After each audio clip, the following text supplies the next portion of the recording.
Welcome back to the Life of Gautama Buddha video series. In episode 24, we witnessed an important turning point in the Buddha's journey to spread the Dharma. He came to the Gayasissa region, where the three Kassapa brothers and more than 1,000 disciples were practicing the fire-worshipping tradition. With his transcendent wisdom and boundless compassion, the Buddha skillfully guided them to abandon their false notions of purity through fire worship. Instead, he taught about the real fire that burns the human soul, the fire of greed, anger, and delusion. The Buddha's All is on Fire, Adita Pariyaya sermon opened up a new horizon of liberation, helping the entire assembly of 1,002 monks attain arahantship. This is a powerful testament to the power of the Dhamma and the Buddha's extraordinary powers of persuasion. This event not only marked the transformation of a large monastic community, but also opened a new stage in the propagation of Buddhism. From here, the Buddha's congregation was significantly expanded, creating a solid foundation for the future development of Buddhism. In this episode, we follow the Buddha's next steps on his path of spreading the Dharma, as he continues to spread the light of wisdom and compassion to all beings. The Life of the Buddha, Episode 25, The Encounter Between the Buddha and King Bimbisara. A lesson on happiness.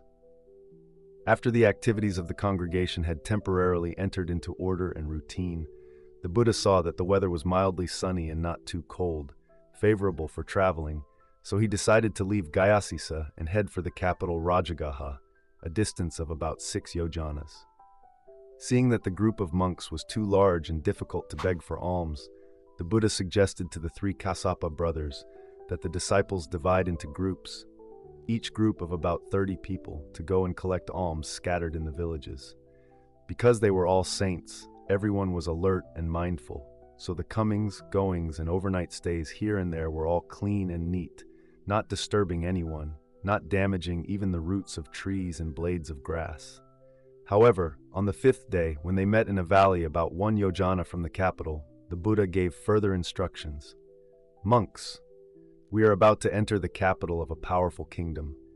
You have understood and experienced the Dharma that the Tathagata has realized and preached, and now that Dharma is and will begin to enter life, enter people's hearts.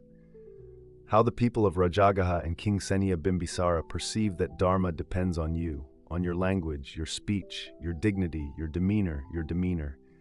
The Tathagata speaks little, but you will understand much. Be respectful.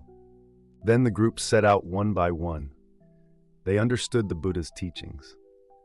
Venerable Uruvela Kassapa, who had a thorough knowledge of the geographical and social situation of the capital city of Rajagaha, discussed with his 2 younger brothers and the chief disciples that they should gather at the palm forest area with the Supatitha temple for the Buddha to rest in the southwest of the capital, a spacious, cool place, not too close or too far from the city, not disturbed by noise during the day or night. The next day, the entire city seemed to light up, and there was a buzz of talk about the 1,000 solemn, pure, yellow-robed mendicants who passed through every door without distinction of class, noble or humble, rich or poor. When they received a little food, they only smiled very discreetly and recited a blessing, without nodding or thanking anyone. They also did not accept gold or silver, only accepting cooked food. Then, King Senya Bimbisara was informed by his officials. The monk Gautama, a man of the Sakya clan, after 6 years of asceticism, now calls himself the Buddha, the supremely enlightened one, who is now leading a congregation of thousands of yellow-robed mendicants who are flooding the capital city of Rajagaha. Hearing the news, King Senya Bimbisara suddenly felt a strange joy surge through his veins, and he immediately knew who it was. That's right, the king thought, only that person, that handsome, beautiful, noble young man, after many years of wandering in search of the truth, has now attained something very supreme, and is now coming to my capital as promised before. Immediately the king gathered a number of great and trusted ministers, hundreds of Brahmins and learned intellectuals, famous and noble family heads, along with a large number of attendants, guards, and noisily boarded the carriage to the Rungkay area to visit his old friend. At the right place, the king stopped the carriage and walked in with his entourage, which was the necessary respectful attitude. which had become a beautiful custom of the country when the king went to pay his respects to a teacher, a prestigious religious leader. Knowing that the king was coming, a person considered an old friend, an important figure for the development of the Dharma later, the Buddha prepared a welcome. 1,002 monks automatically sat solemnly and quietly in many semicircles on a large area of land, while he himself, along with the Venerable Uruvela Kassapa, walked to the edge of the forest. When the king saw the Buddha and the Venerable Uruvela Kassapa approaching, he immediately recognized him and an old venerable monk, but he suddenly became suspicious, wondering who was the leader of the congregation. The high-ranking officials and many intellectuals recognized that the famous fire-worshipping religious leader had now changed his attire and appearance. Surely this elder was the teacher of the young monk. Thanks to his telepathy, the Buddha read the thoughts of the king and his entourage, so he turned to ask Venerable Uruvela Kassapa, "Venerable Uruvela Kassapa, formerly you were a fire worshipper. For what reason have you now abandoned that worship?" Knowing the intention of the Buddha's question, and also wanting to dispel everyone's doubts, Venerable Uruvela Kassapa respectfully clasped his hands and replied, "O Blessed One, all kinds of sacrifices are useless and vain.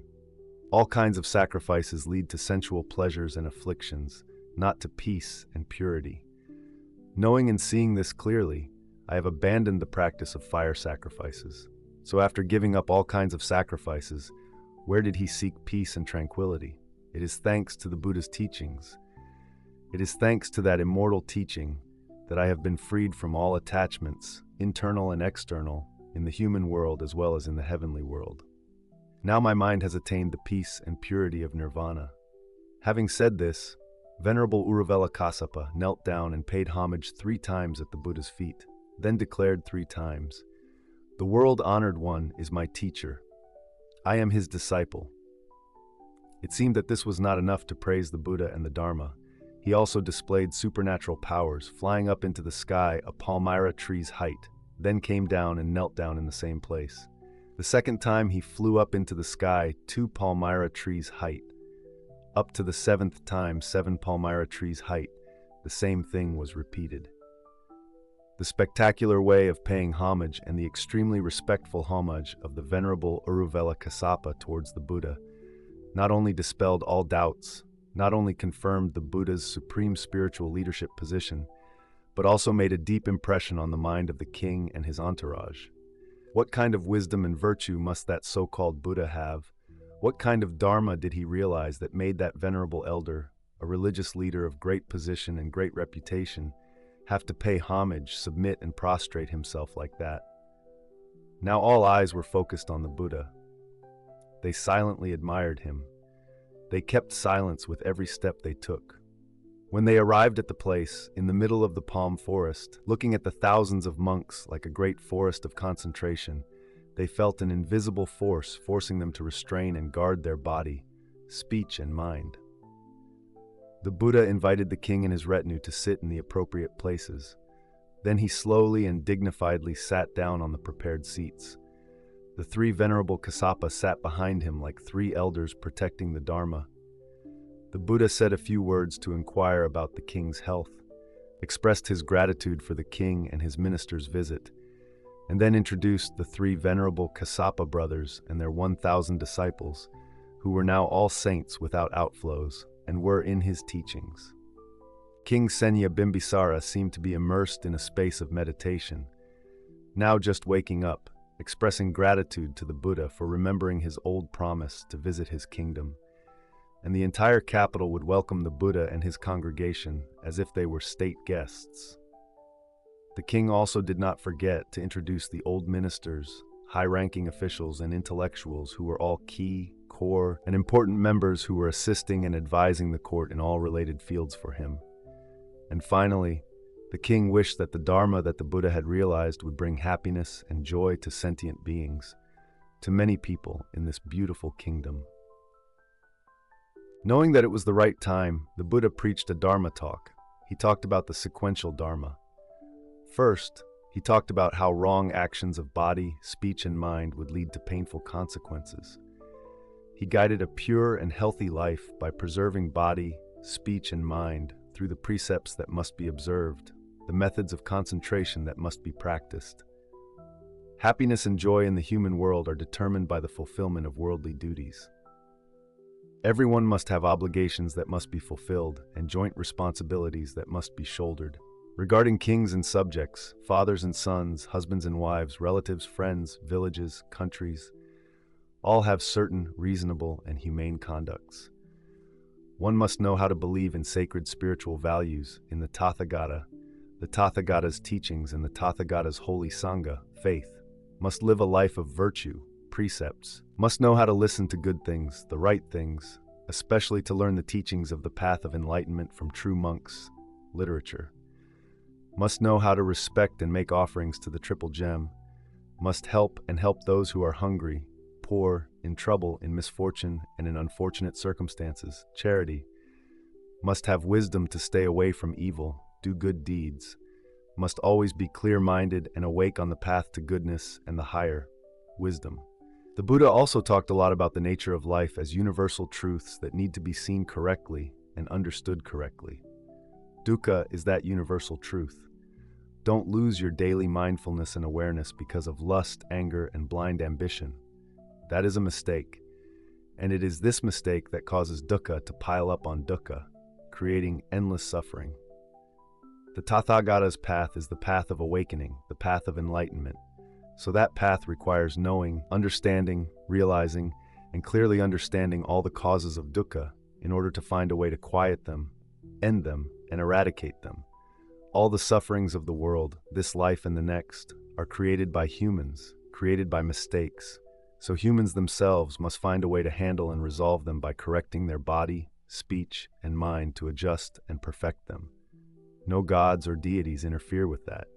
Seeing right leads to thinking right, acting right, and that path, the Noble Eightfold Path, the Tathagata has found, has realized, and the Tathagata's Sangha is also on that path to find transcendental happiness.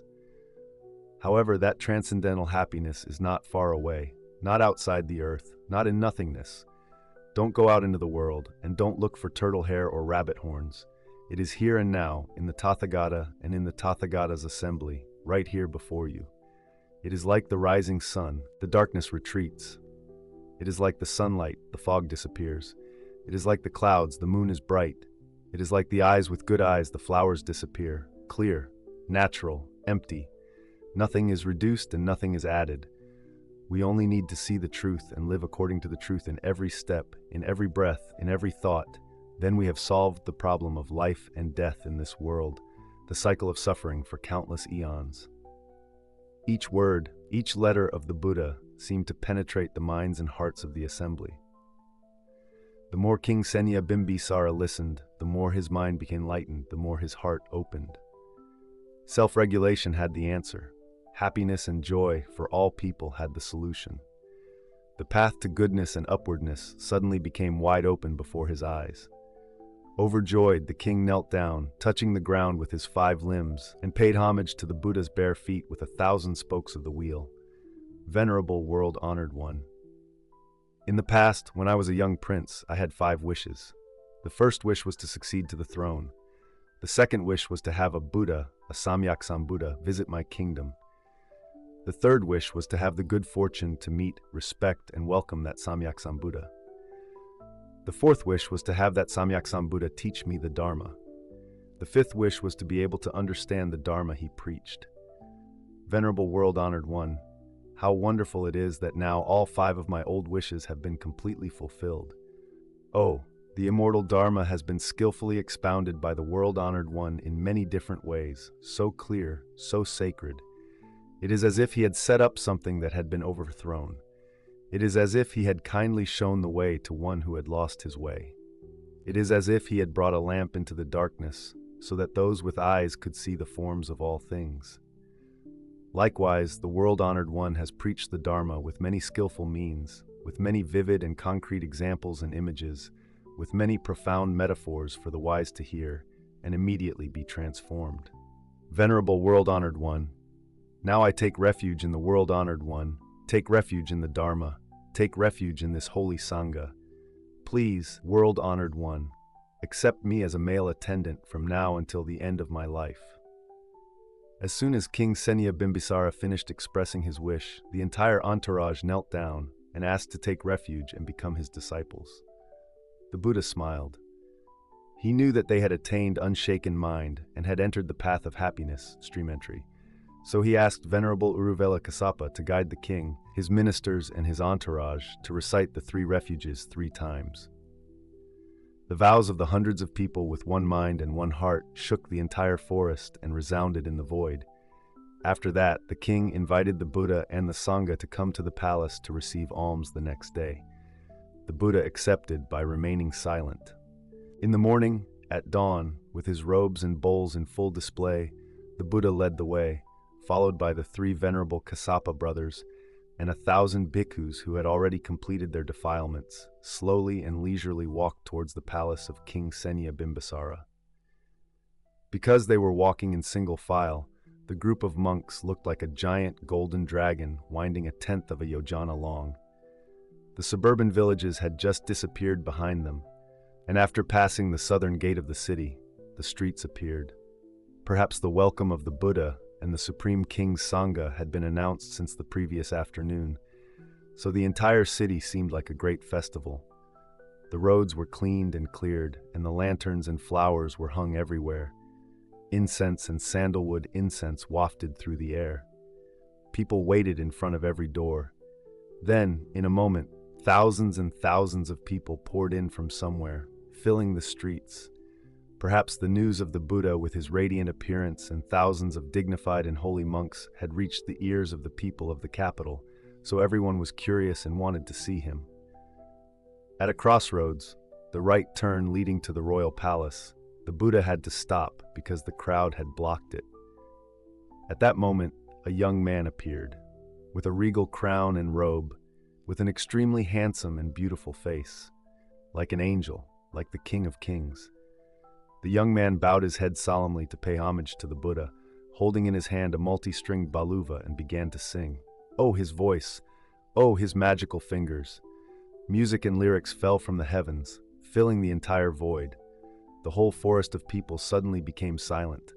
The whole forest of people did not move a single thing. The whole forest of people seemed to be immersed in strange melodies and tones. All seemed to be in a trance. All that remained was the singing and the lyrics, immense, endless. Today, beneath the fragrant skies, in the city pure and grand, where the noble, wise king reigns, with offerings in hand, they welcome with flowers sweet scents in the air, the awakened one with 1,000 monks. He shines with a radiant, brilliant light, with beauty no heart ever forgets. He bears 32 marks so rare, 80 signs of grace and might. Oh, sing aloud and praise the path, the highest truth, the guiding light. Sing of his virtues, bright and pure, in all the worlds none can compare. He has escaped the cycle of birth and freed from death's despair.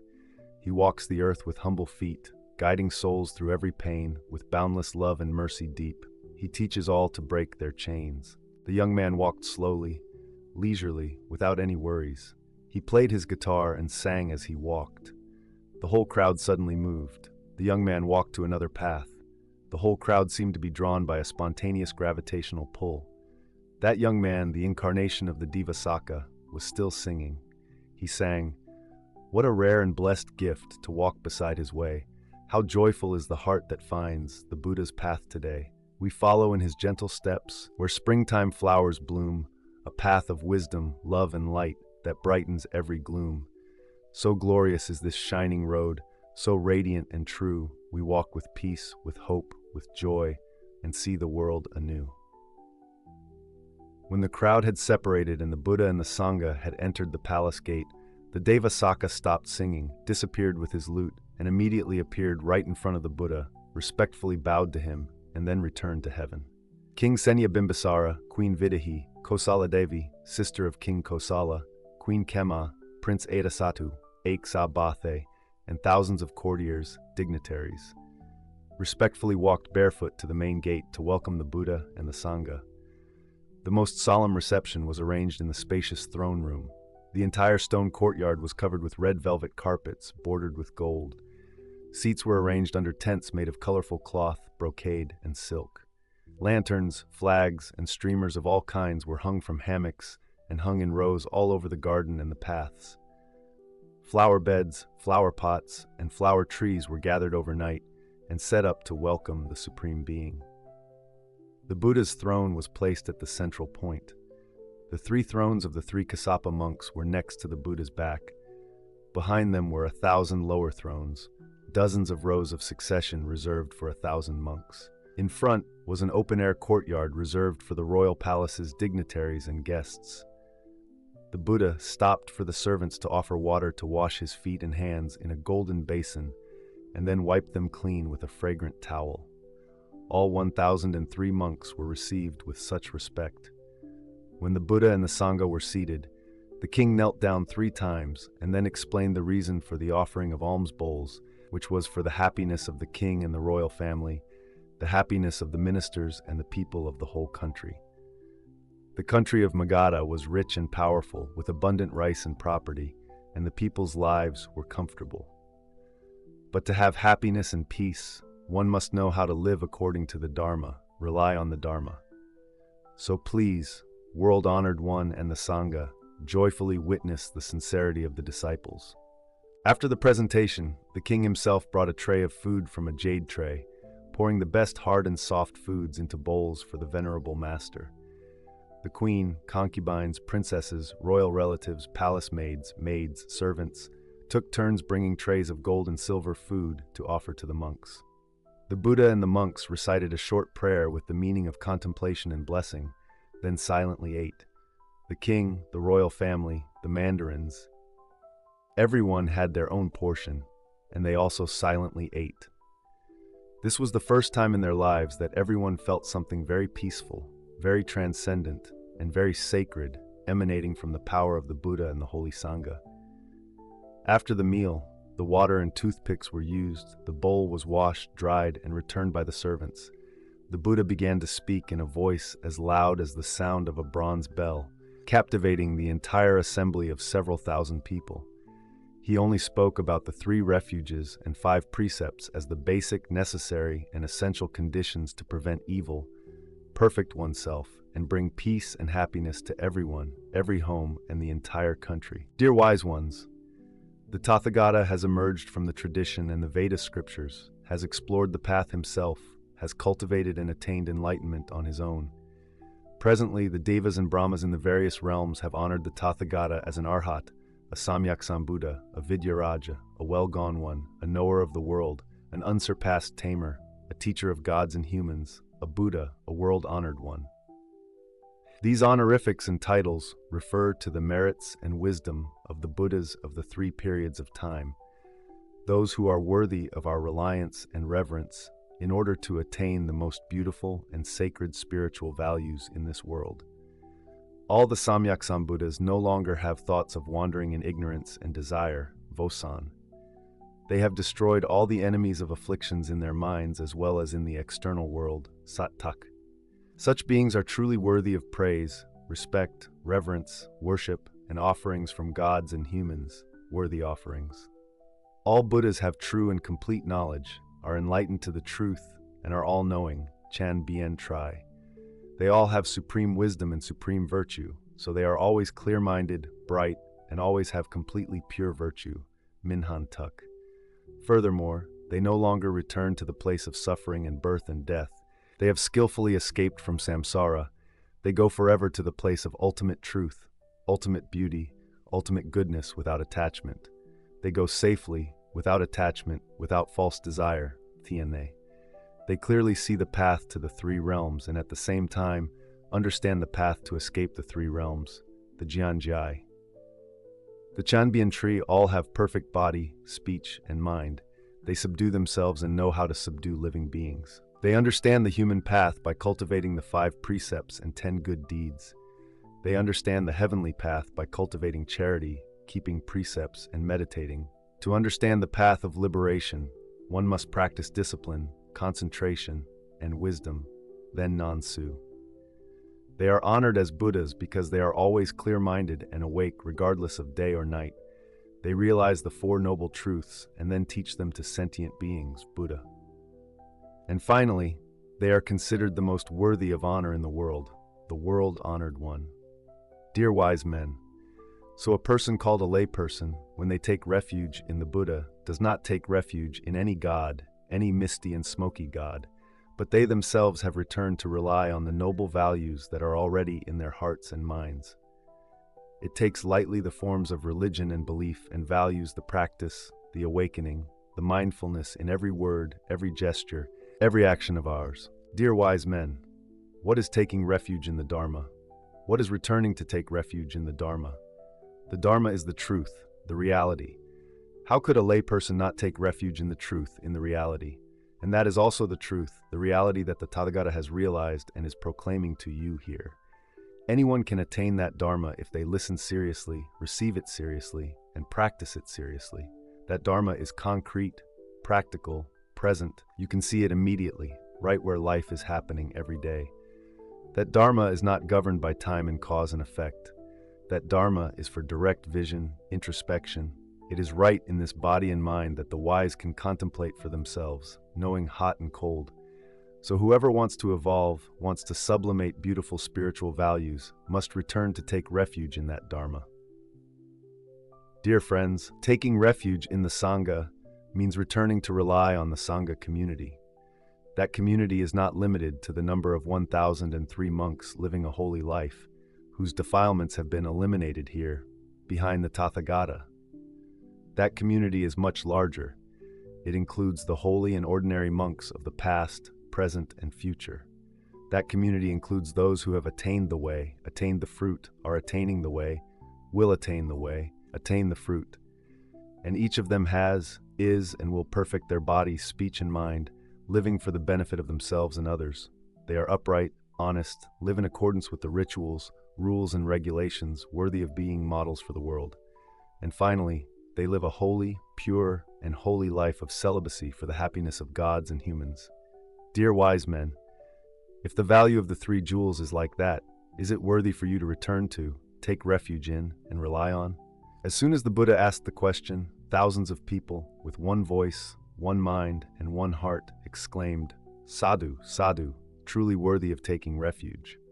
King Senya Bimbisara's face was radiant when he saw Queen Videhi and consort Kema, the two of them on either side holding the hands of the 7-year-old Prince Ajatasattu, walking towards the Buddha, teaching the child how to bow to him with lotus-shaped hands, and then the two of them respectfully bowed down as well. And when the two women asked to take refuge in the three jewels, nearly 4,000 people at the scene also asked to take refuge. The entire royal court seemed to crack as they knelt down and recited the three refuges 3 times at the initiative of Venerable Uruvela Kassapa. Dear learned ones, the Buddha continued his lecture after placing the assembly in the 3 refuges. To be a good man or a good woman, the 3 refuges alone are not enough. You also need to observe the 5 precepts, which are the precepts to prevent evil and develop good deeds. What are precepts, do you know? Precepts are a fence to protect the body and mouth. They prevent evil speech and actions so that we can have a better, more virtuous life. The precepts of the Tathagata and of the Tathagata's disciples are not revealed, obligatory dogmas. They are not imposed on others to believe or practice. The Tathagata's precepts are free in perception and free to make vows and uphold when we see that they are correct, in accordance with reason, morality, and good customs in the world, in social interactions. The Tathagata's precepts are lessons to contemplate, to practice, and ultimately to attain enlightenment, not just to recite, uphold, or to be ritualistic or mechanical. Dear wise men, the first precept which must be received and practiced is to abstain from and stay away from the act of killing sentient beings. Sentient beings are living beings that have breath, consciousness, and life. We should not violate or kill them. All living beings that crawl, fly, move, or squirm, whether small like mosquitoes, flies, ants, or large like birds, animals, or beasts, all love life, fear death, and know suffering and pain like all of us. There is no reason why we should cherish our own lives, yet we should destroy and take away the lives of other living beings. It is not fair at all, is it? As disciples of the Tathagata, as children of the path of enlightenment, you must know how to respect and cherish the lives of all living beings. Not only must you know how to live in peace with all people, but you must also know how to live in peace with all things. You must love them and protect them. And even the inanimate earth, the indifferent mountains and rivers, the space of clouds and sky, the wild nature of grass and trees must be treated properly, not too harshly or cruelly. When you can do so, you have nurtured compassion, bringing happiness to all living beings. And if you can just keep this one precept, how wonderful will this country be? There will be no war or hatred. It will make people know how to love, unite, and protect each other. If other countries keep this precept, where will they invade, fight, and kill? The army will be disbanded to return to farming, to do other jobs to develop and build the country. The workshops forging weapons, spears, and bows, the workshops producing military supplies, and prisons will be turned into schools, infirmaries, and flower gardens to serve social security. The country will be peaceful and happy like the time of the holy wheel turning kings. Dear friends, the second precept is to abstain from and stay away from the act of stealing from others. No matter how big or small, whether valuable or worthless, if someone has not given it to you or has not agreed to give it to you, you should not steal it and use it. In any era or society, everyone respects the right to own and have property that is made and created honestly. All property is the result of sweat and tears. All property is the result of waking up early to take care of work and career. All property requires a lot of effort and thought to obtain. So how can we break locks, pry open cabinets, or dig holes in walls to steal other people's property? People with a little integrity, a little morality, and a little understanding of justice cannot do such immoral and inhumane things. If because of poverty, extreme need, a sick wife and children, or a lack of food, medicine, one steals, then a generous person can be understanding, sympathetic, and tolerant. But the law still does not forgive. The law of cause and effect still works as usual. On the contrary, there are rich people who live well, dress well, have more than enough money but still cheat others, scheme to embezzle, rob others, living on the sweat and tears of the poor. That crime is truly unforgivable. The retribution for such injustice will be very heavy. This second precept is a moral principle, the right to equal ownership that a person called a wise person must respect. A person called a good-minded, virtuous person must know how to strictly and carefully uphold. It nurtures compassion, a heart of compassion for the suffering of losing other people's property and assets. If everyone can keep this precept, society will be fair, creating trust and joy. Every house does not need to be closed with high walls, with chains and locks inside and out. No one bothers to pick up lost things on the street. If they do find them, they will find a way to return them to the owner. Dear friends, on this earth there have been countries that were peaceful and happy like this, not just one or two, but hundreds and thousands. I'm just afraid that you lack the enthusiasm to protect the Dharma and bring peace to the people. The third precept is to abstain from sexual misconduct, adultery, and violating the chastity of other people's wives and children.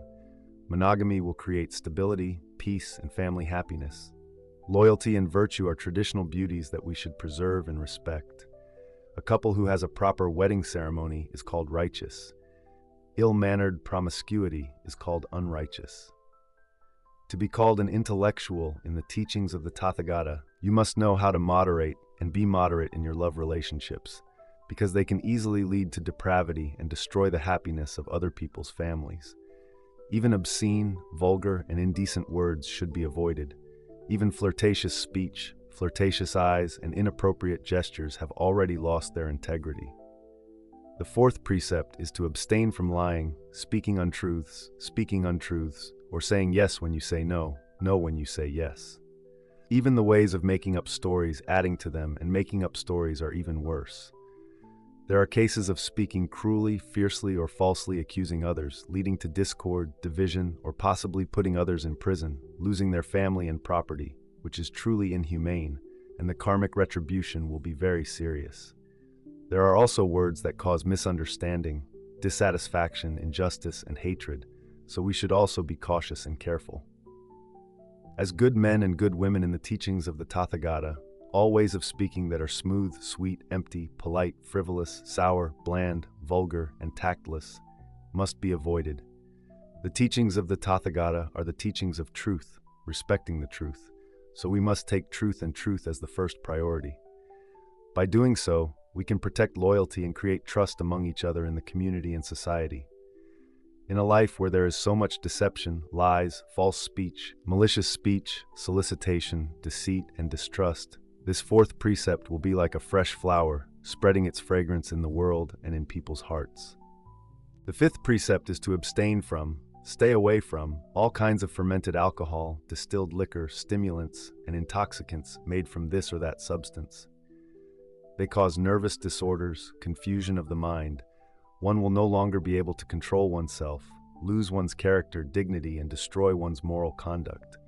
And when one is addicted to depraved, there is no act of violence, cruelty, evil, meanness that one would not dare to commit.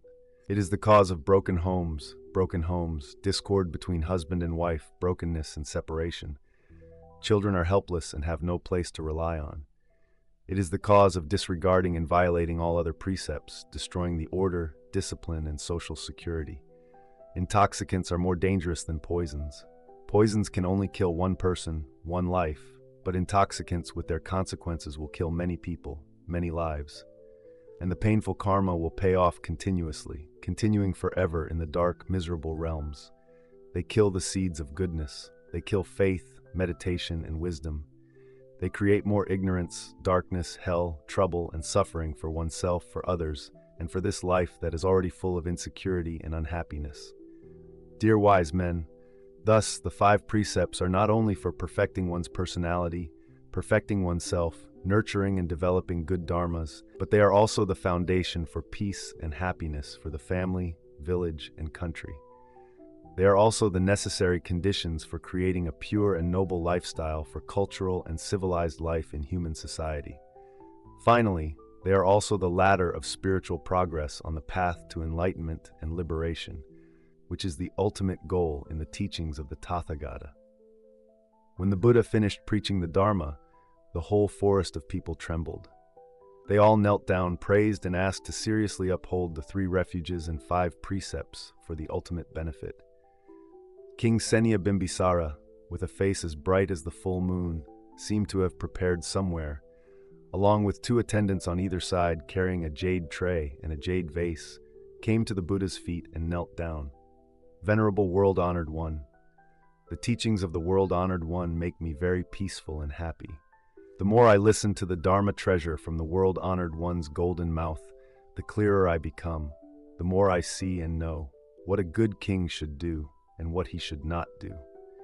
From now on, the World-Honored One and the image of the Holy Assembly, the disciple must see every day to encourage himself. And whenever the disciple wants to listen to the Dharma to develop wisdom, he can easily come to the World-Honored One. The king knelt down again and bowed. To the north of the capital, only half a yojana away, there is a very beautiful bamboo grove, Vayuvana. It is spacious. The trees are cool, there are streams, lakes, many rabbits, many squirrels, many fragrant flowers and strange grasses, and there are many caves. This place is convenient for the disciples and the royal court to come and go, convenient for pilgrims and merchants from the north and the west. It is also quiet both day and night, quite close to the capital but not too far from the villages. The Buddha and the Sangha are also convenient for quiet living, and also convenient for alms rounding in the capital or around the villages. As for the disciples, whenever they miss the Dharma or the Buddha, they can come in the evening or late at night when there is free time for government affairs. As for the palm grove, it is too far away. Venerable Sir, I have faith and sincerity, and I offer the Venerable Sir and the Sangha that Vayuvana forest. May the Venerable Sir accept it with joy for the benefit of me, the court, and the entire kingdom of Magadha. The Buddha accepted it by simply smiling. King Senya Bimbisara knelt down and performed the customary ritual of offering the property. A courtier held a jade tray below. Another courtier handed the king a jade vase containing the sacred soma water for the king to pour the water onto the Buddha's hands. He held a handful of water, kept a little in his hand, and then silently prayed for a rare blessing for the king. The paths of this water will flow everywhere, through many countries and into people's hearts, so that everyone will be cooled, filled and fulfilled with the pure, wonderful drops of the Dharma treasure. Something very solemn and sacred was taking place. Thousands of eyes were focused on an ancient ritual, simple yet solemn, performed with great respect and liveliness by the Buddha and a wise king. At that moment, the gods and Brahmas in the heavens continuously rejoiced and praised. The earth shook several times, as if all sentient beings, both sentient and insentient, felt and witnessed an important event. The immortal Dharma had laid its first foundation in a rich and powerful kingdom, led by a king with unwavering faith, a lay saint ready to effectively protect the Dharma for its future development and propagation. That day was the first day of the 5th month, 586 BC, a few months before the rainy season. The Buddha and the 1,003 monks had an ideal base at Vayuvana to propagate the Dharma. Dear ladies and gentlemen, you have just listened to the video about the life of Buddha Shakyamuni, adapted from the work A Life, a Sun and Moon by Master Geoy Duck. This video series will be broadcast at 7 p.m. every Monday, Wednesday, and Friday on the YouTube channel Buddhist Story. We sincerely thank you for watching. To not miss the next episodes, remember to subscribe to the channel and turn on notifications. If you find the content useful, please share this video with your relatives and friends. All your comments are very valuable to us. Please leave comments below the video so we can discuss and share together. Thank you, and see you again in the next episodes of the video series, The Life of Buddha Shakyamuni.